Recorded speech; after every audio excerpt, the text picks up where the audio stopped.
Nah, Assalamualaikum warahmatullahi wabarakatuh. Selamat pagi teman-teman semua. Nah, di sini saya akan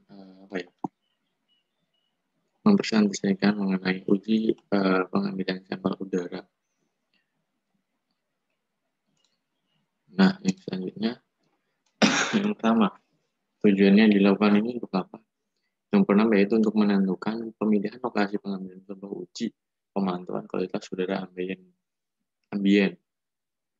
Nah, yang kedua, menentukan penempatan peralatan untuk uji pemantauan kualitas udara secara saat dan secara kontinu. Nah, yang selanjutnya yaitu ada landasan teori.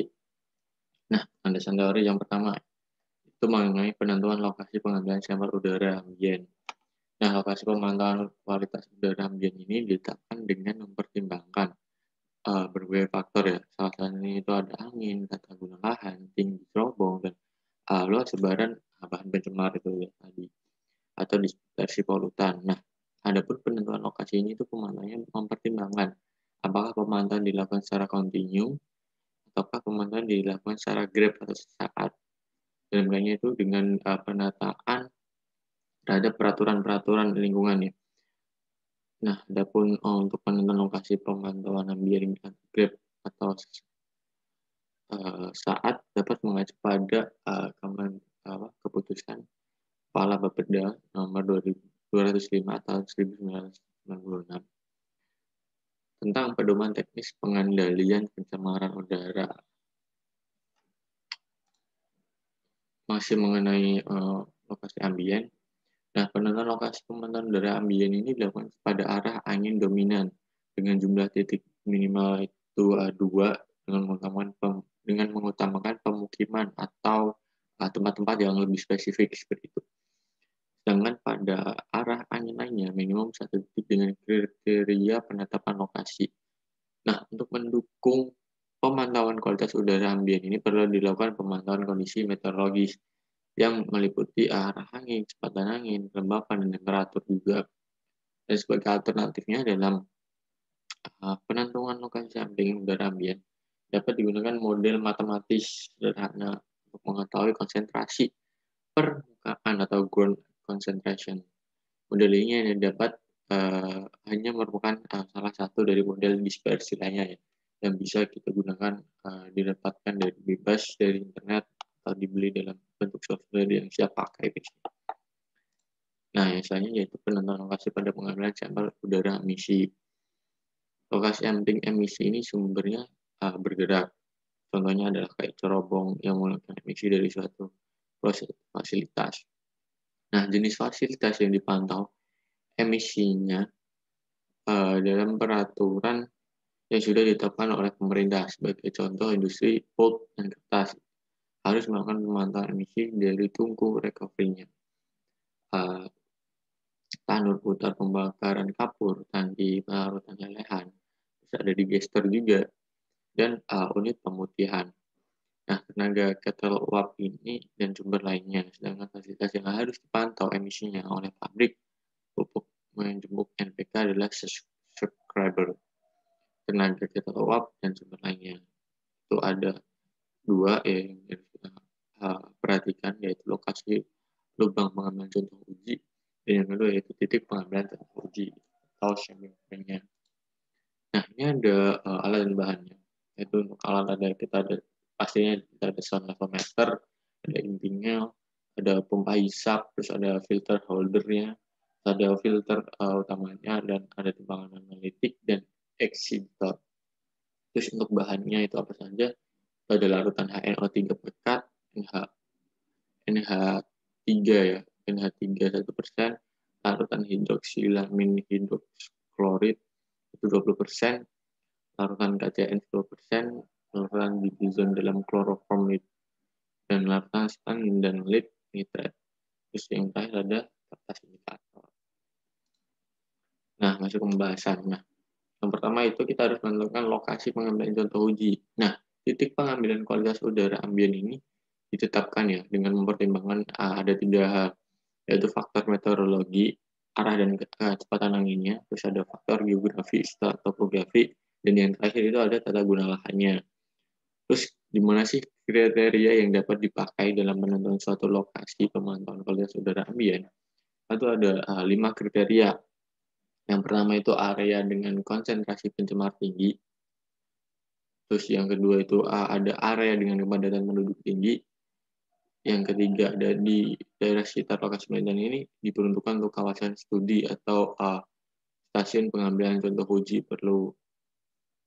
Terus yang keempat yaitu ada dari daerah proyeksi. Yang kelima yaitu memiliki seluruh wilayah studi. Contohnya kayak informasi kualitas udara di seluruh wilayah studi harus diperoleh agar kualitas udara di seluruh wilayah itu dapat dipantau atau dievaluasi.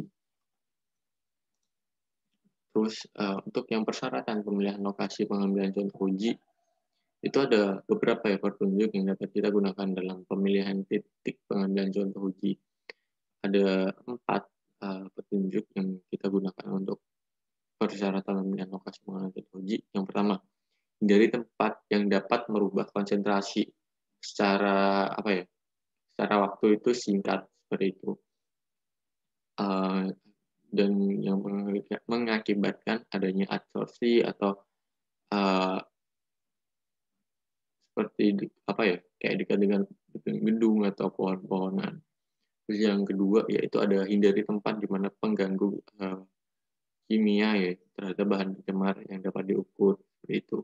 Contohnya kayak kendaraan bermotor, emisi dari kendaraan bermotor, terus ada kayak amoniak dari pabrik, refrigeran.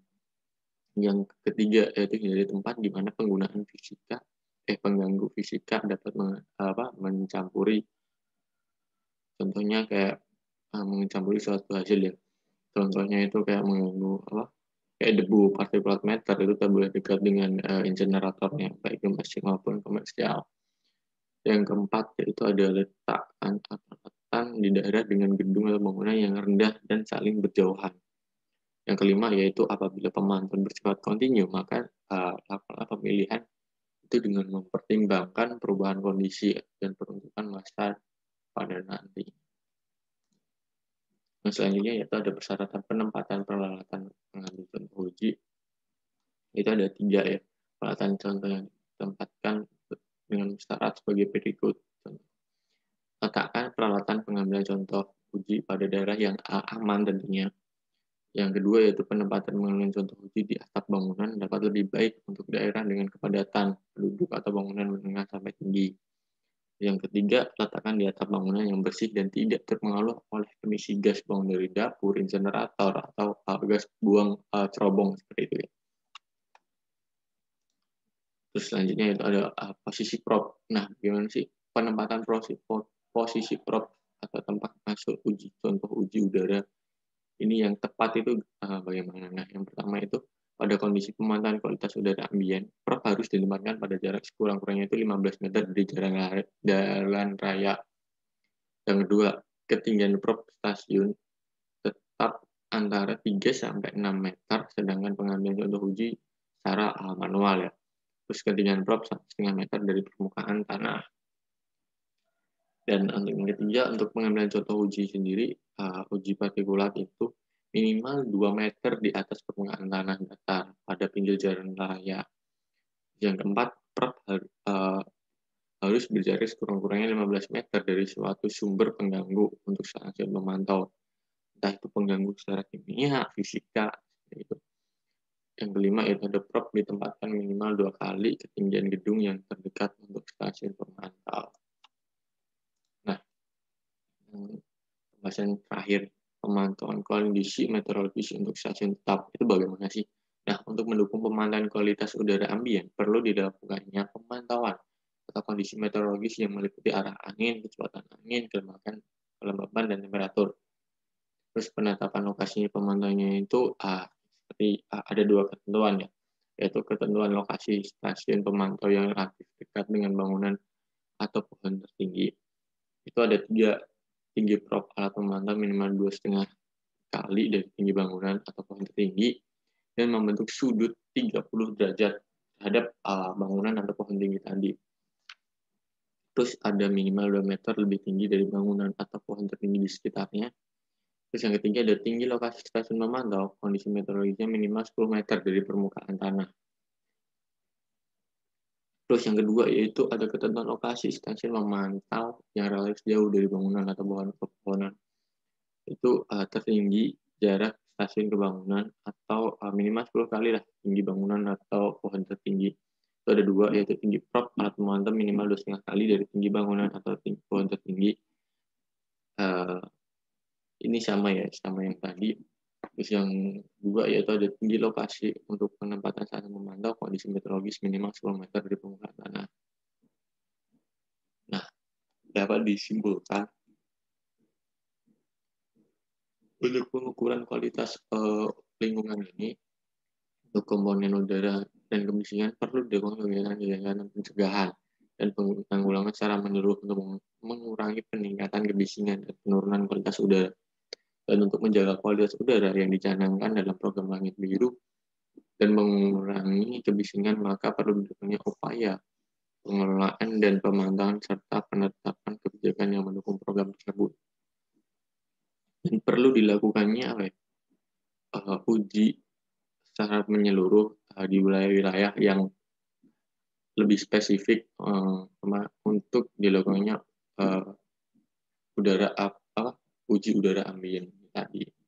Contohnya di lingkungan industri, seperti di kota-kota besar, itu perlu dilakukannya uji secara berkala. Itu. Nah, demikian presentasi dari saya. Kurang lebihnya, mohon maaf. Assalamualaikum warahmatullahi wabarakatuh.